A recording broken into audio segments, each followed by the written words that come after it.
Жители Верхнеижемского включились в обсуждение народного бюджета на 2022 год.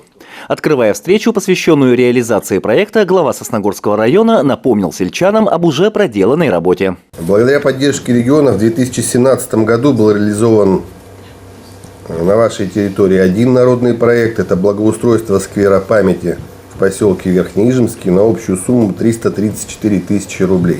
Как видите, народный бюджет дает нам возможность решить актуальные для муниципалитета вопросы. И то, какие проекты будут реализованы в 2022 году, полностью зависит от вас. Из 5 проектов, предложенных жителями Верхнеижемского, 2 касались дорожных работ. Это обустройство участка дороги на местное кладбище, а также ремонт тротуара в районе 4-го дома по улице 40 лет Победы. Дорога вдоль дома номер 4 по улице 40 лет Победы находится в неудовлетворительном состоянии и на сегодняшний день имеет многочисленные разрушения ямы. Жителям поселка Верхнеижемский в весенний период приходится преодолевать множество препятствий, добираться до подъездов через грязь и лужи. В рамках реализации проекта планируется обустройство пешеходного тротуара вдоль дома номер 4. Планируется провести работы по подготовке территории, предназначенной под тротуар, это отсыпка, планировка, а также обустройство тротуара длиной 55 метров из железобетонных плит. Важная часть народного бюджета – мероприятия, направленные на подрастающее поколение. Жители Верхнеижемского активно поддержали проект по установке в поселке детской площадки. Проект важный и нужный для поселка, в котором 610 человек зарегистрировано.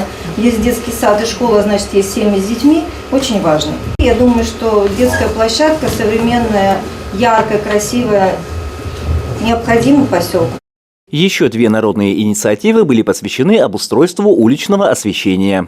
Работы планируется провести на улицах Центральной и Молодежной. Жители Верхнеижемского не только поддержали проекты, но и планируют активно участвовать в их реализации, в том числе поработать в инициативных группах и бюджетных комиссиях, что является новшеством программы «Народный бюджет» этого года. Это поможет, это вообще прекрасно. Я хочу сказать, и, во-первых, собрание, я удовлетворена тем, как житель, что люди пришли, что люди переживают, что люди набрали эти какие-то работы, эти проекты, и люди пришли, они доказывают, они выражают свое мнение, но и бюджетные комиссии, вот эти, которые будут работать, это большое подспорье к тому, мы же уже несколько лет проводим эти вот собрания, но не доходят они, ну вот одно, сделали нам это, будем говорить, изгородь к памятнику участников, а больше нет. Но здесь мы поработаем, здесь мы соберем людей. Я думаю, что два проекта у нас должны пройти именно по финансированию, по поддержке нашей. После собрания, посвященного народному бюджету, глава Сосногорского района Сергей Дегтяренко пообщался с жителями Верхнеижемского в формате личного приема. Среди вопросов, которые озвучивали верхнеижемцы, были как частные, например, ремонт жилья, так и общественные. Вопрос о вакцинации жителей поселка глава взял под личный контроль. По итогам личного приема Сергей Дегтяренко отметил, что жители не только говорили о проблемах, которые, конечно, есть, как и в любом другом населенном пункте, но наряду с этим они предлагали пути их решения, что говорит о неравнодушии и активности верхнеижемцев. Андрей Калиничев, Павел Дурников, Вести Тимана, Сосногорск.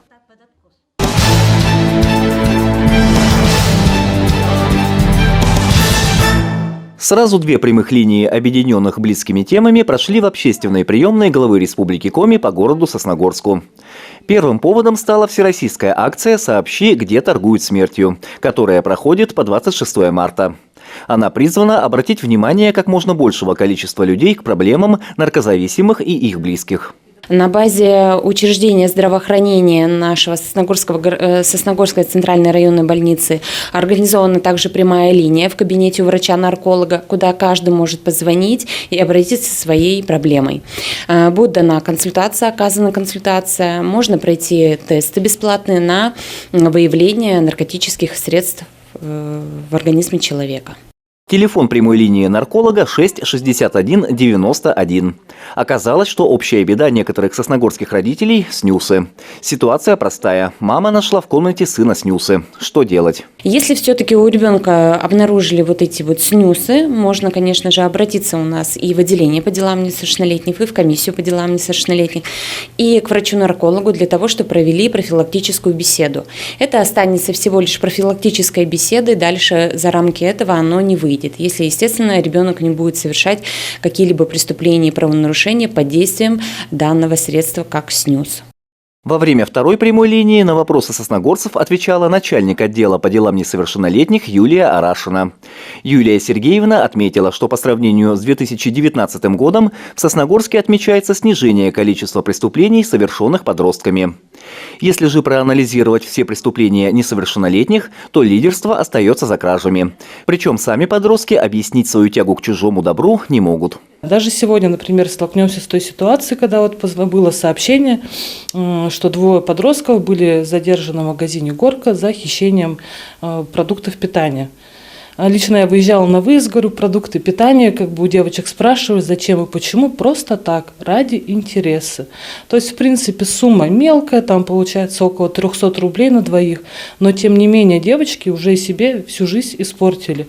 Это будет однозначная постановка на профилактический учет, будет решаться вопрос о направлении их в Центр временного содержания несовершеннолетних правонарушителей сроком до 30 суток.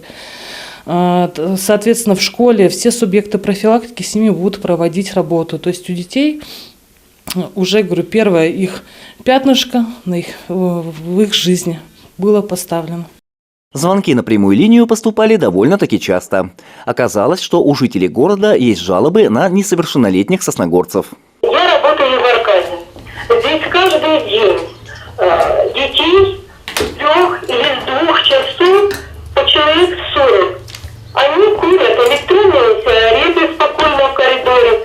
Они нас оскорбляют, если им делают замечания. Это вообще невыносимо. Они шумят, матерятся. В общем, это каждый день. Из дня просто в день. Нам они не дают спокойно работать. Юлия Арашина сказала, что этой проблемой занимаются власти района совместно с полицией. Выход из ситуации видится в организации культурного досуга юных сосногорцев. Андрей Калиничев, Наталья Максимова, Вести Тимана, Сосногорск.